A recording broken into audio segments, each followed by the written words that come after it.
Bueno, seguimos con Argentino hasta la muerte, decíamos de César Fernández Moreno, hijo de Baldomero. Continúa la tradición poética del padre. Vamos a ver una poesía urbana más cercana a nosotros, década del 60. Tiene una impronta coloquial muy fuerte, eso ustedes lo van a ver, y también cierto componente existencial. Tiene humor, tiene ironía, está plagado de recursos también, tiene un ritmo bastante frenético, vertiginoso, está ahí reproduciendo un poco estos también, estos vértigos urbanos, una poesía eminentemente urbana. Vamos al poema.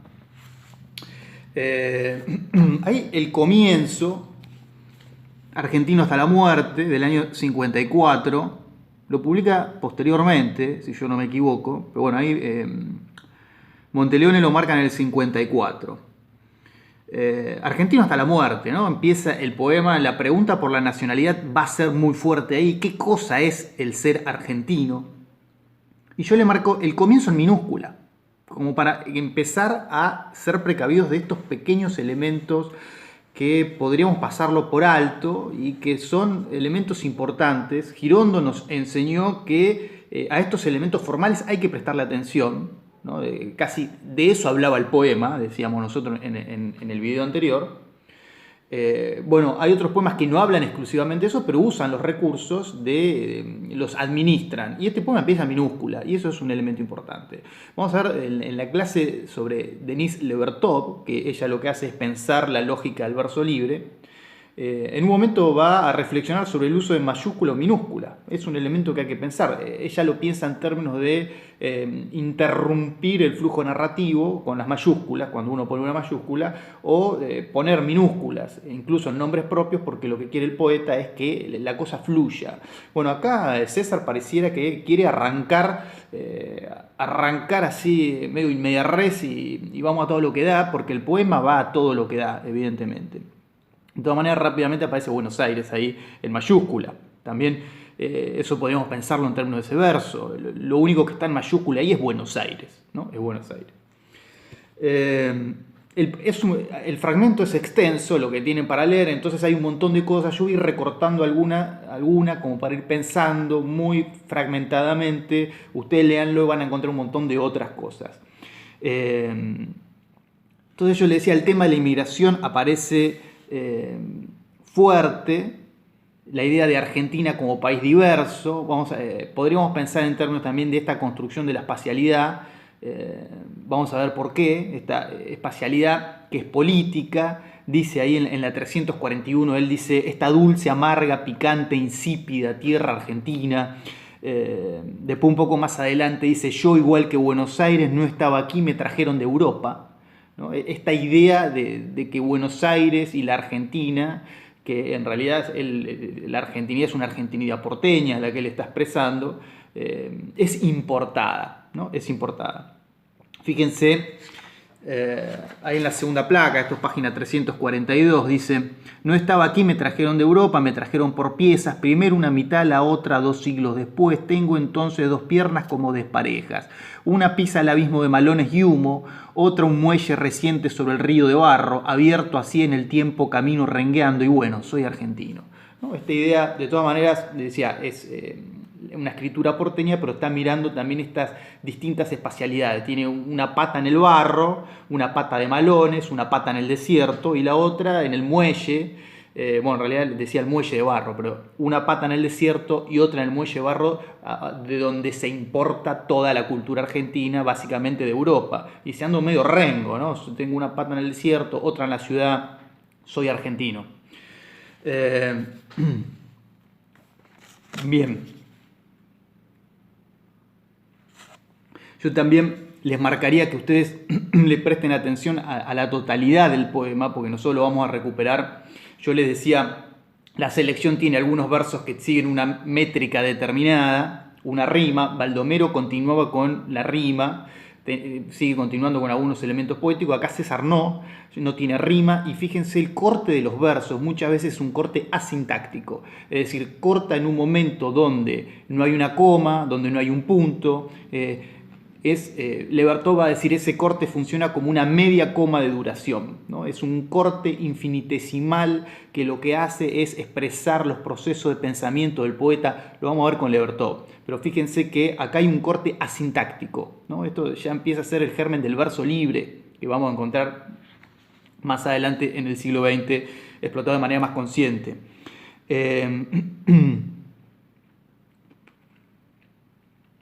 Dice, fíjense en esta otra placa, interesante cómo fusiona la historia en mayúscula con su historia personal, la historia en minúscula, describe un poco cómo Argentina fue cayendo en cierta decadencia. Dice, ese abuelo españolísimo, gauchísimo, fundó una dinastía de capitanes de frontera, es decir, de terratenientes, es decir, de políticos conservadores. Doña Agustina la pegó en gran forma al casarse con un tal Ortiz de Rosas, pero después la casa fue poniéndose fea, las mesas de caoba se fueron enchapando, los picos de gas quedaron abandonados entre los caireles. ¿No? Me parece interesante esta operación de, a partir de contar su historia personal, porque vamos a ver, la clave autobiográfica acá está muy fuerte. Yo decía, es hijo de Baldomero, vamos a ver ahora un poco más adelante qué hace con eso César. Y después la oralidad también, doña Agustina la pegó en gran forma, está plagado de oralidad. Hace un trabajo con la lengua en muchos niveles. Vamos a ver que incorpora el francés, el inglés, el argot porteño.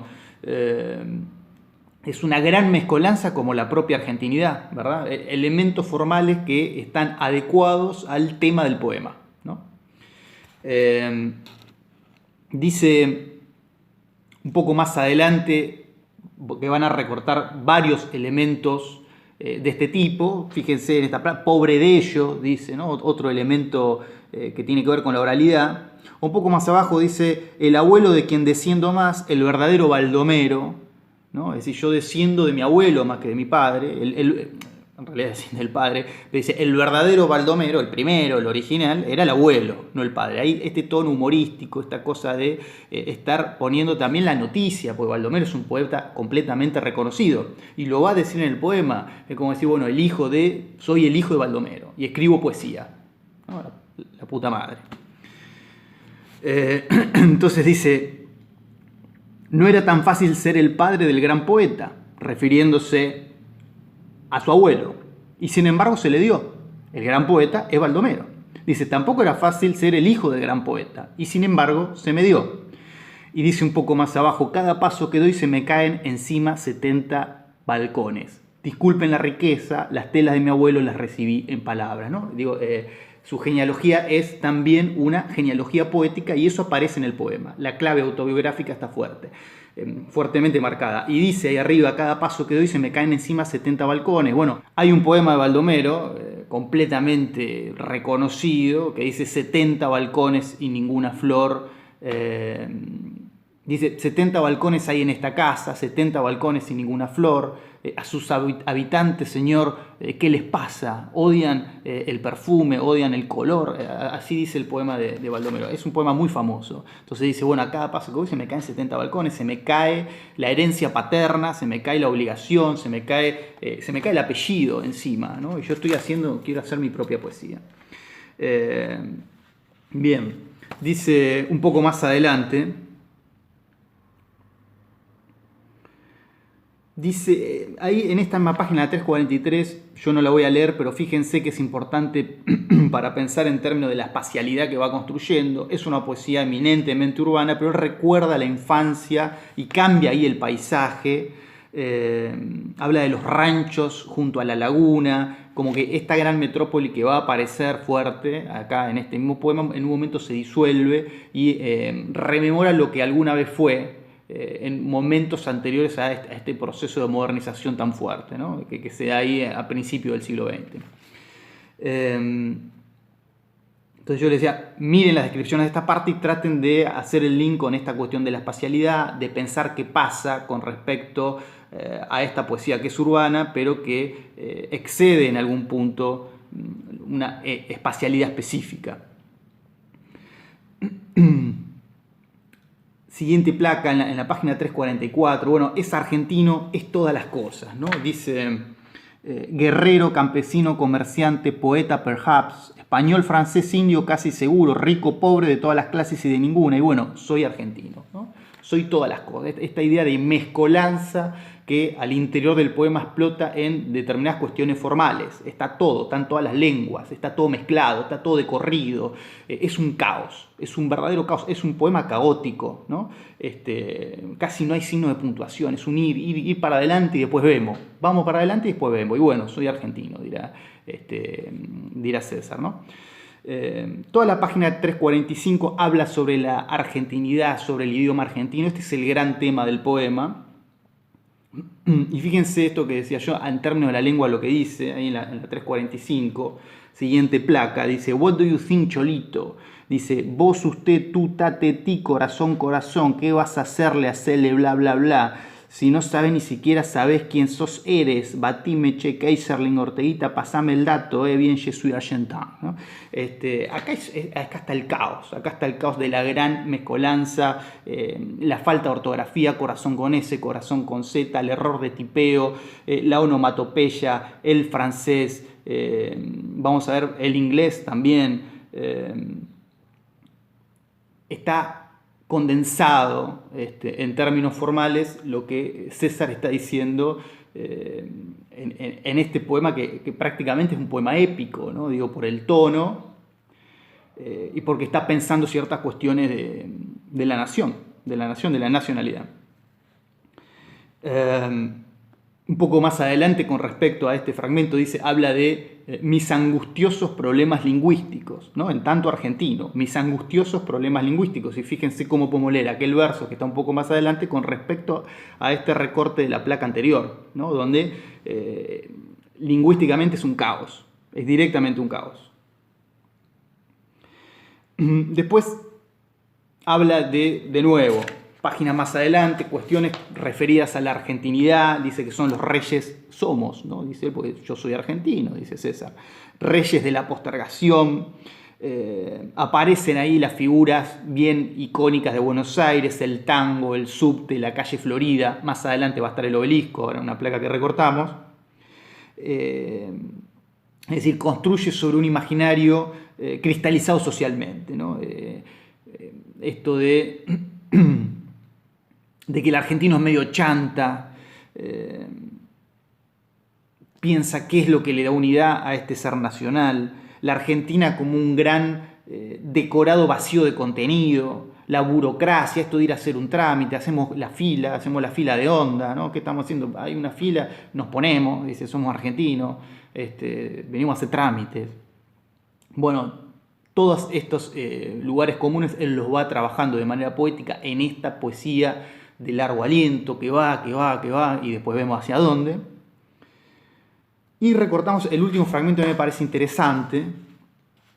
Algunas cosas, dice: alguna vez tenemos que acercar la realidad a los papeles. Dice, él está diciendo un montón de cosas. Pues algunos versos hay que cazarlos, hay que pensarlos, hay que recortarlos y darle una mayor entidad si es que quisiéramos hacerlo. A mí este verso me parece interesante porque yo me pregunto, ¿puede ser pensado como un renglón programático? Es decir, un renglón un renglón que contiene el programa poético de César Fernández Moreno. Es decir, hay que acercar la realidad a los papeles, hay que acercar la realidad a la poesía. Como papá salió y miró alrededor, César bastante está haciendo esto también, ¿no? César Fernández Moreno sale y mira alrededor, mira lo que está pasando. Es una poesía de lo inmediato, ¿no? En este sentido me pregunto si puede estar contenido en este verso un arte poética que establece esta genealogía que habíamos visto en los fragmentos anteriores. Era una genealogía también poética. La genealogía familiar de César es una genealogía poética. Entonces esta tradición de salir a mirar alrededor, que evidentemente está en la factura poética de este poema, si no puede estar contenido en este verso, ¿no? Es decir, alguna vez tenemos que acercar la realidad a los papeles, tenemos que hablar de las cosas que pasan, dejémonos de cantar a los grandes temas de la nube romántica y empecemos a hablar de las cosas que nos preocupan todos los días, cotidianamente. Dice un poco más abajo: soy porteño, aquí me tienen al pie del obelisco mirando hacia arriba, otra vez estas postales. Dice, en este cine, aguantando al sanguango, que me patea toda la noche el respaldo del asiento. Fíjense lo que hace a nivel de la lengua en este pasaje, aguantando al sanguango, otra vez esta cosa que suena fea, y sanguango, una palabra bien porteña, bien argentina, en esta figura de estar en el cine, de ir al centro a ver las películas. Bueno, dice, en esta esquina, balanceándome peligrosamente sobre el cordón de la vereda, mientras los autos golosos buscan la bocacalle, mientras las casitas de un piso más una balaustrada por si acaso alternan con los rascacielos de las ensanchadas avenidas. El paisaje urbano, digo, veníamos de la gauchesca del 19, veníamos del desierto, recién César miró para allá, dijo, la tierra de malones, el humo de los malones. Bueno, ahora estoy acá, estoy en el medio de la ciudad, en los rascacielos, en los cines, los teatros, las luces. Esta espacialidad, decíamos, es política porque sobre todo, aunque acá no tiene del todo esta carga, la espacialidad urbana en César aparecería como la síntesis de un montón de elementos heterogéneos que compondrían este Frankenstein, ¿no? Que es el argentino. No está tanto mirando con respecto a una confrontación, a una dicotomía que tiene que ver con civilización y barbarie. De hecho, César parecería fusionar, dice, tengo una pata allá y una pata acá, soy las dos cosas. Eso como operación es interesante. Ahora, lo hace a partir de una cuestión que es espacial. Digo, la espacialidad se sigue construyendo como un tópico político, ¿no? como un tema político. Dice, Buenos Aires me tenés en Cafúa, otra vez ahí de manera muy, como si fuera un tango lo dice. No puedo vivir sin tu agua en los pulmones, no puedo vivir sin este frío, sin este calor. No puedo vivir sin tus cosas feas. Tus cosas feas me gustan porque, y bueno, ¿qué voy a hacer? Como dice todo el rato en el poema, y soy argentino, ¿qué voy a hacer?